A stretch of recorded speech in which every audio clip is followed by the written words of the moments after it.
folks, waxing lyrical on this EKO guitar. This is an Italian company that was big in the 60s, 70s, very prominent, disappeared and then have sort of come back and tried to resurrect their line with a lot of different models.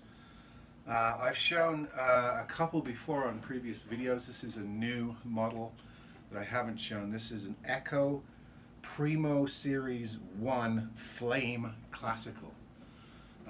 So when you hear the word flame, you expect flame maple. You don't have that. This is obviously a slab cut top.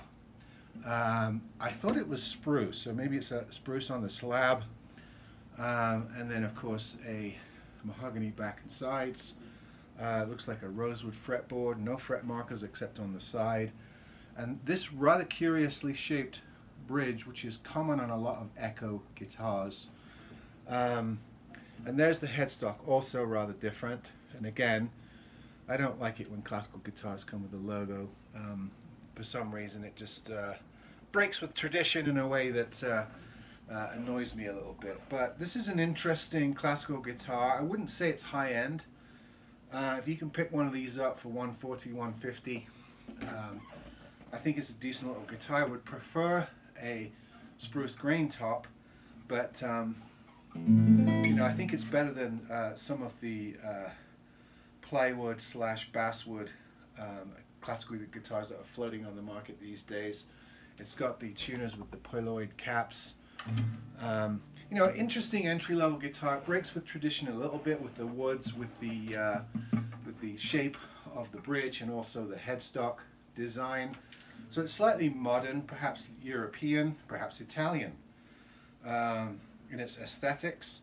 But I wouldn't say that's a high-end guitar. I think you can do, if you're getting up into the 200s, I think you can do a lot better with something, a solid spruce or cedar grain top guitar. But for an entry-level guitar, I think this is just fine. Neck feels kind of chunky, you know, almost like a D neck.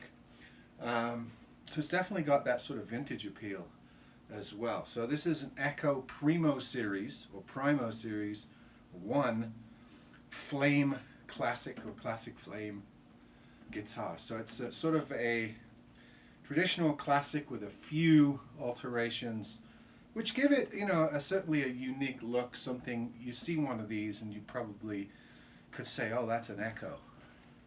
And maybe that's what they're going for, because classical guitars are often hard to tell from first look at it what the vintage brand or make or maker is. This one's got some telltale signs going for it. So I just thought I'd show you this as a point of interest. Again, it sits in that $150, $40, $50 range, and I think with a good setup, and I had to do some fret end cleanup and all that, I think it's just fine. If you're a classical purist though, you might want a more traditional model, but if you're going to play with a pick, you can do some Willie Nelson type stuff, yeah, or folk, you know, one of these will do you just fine. Alright folks, see you next time.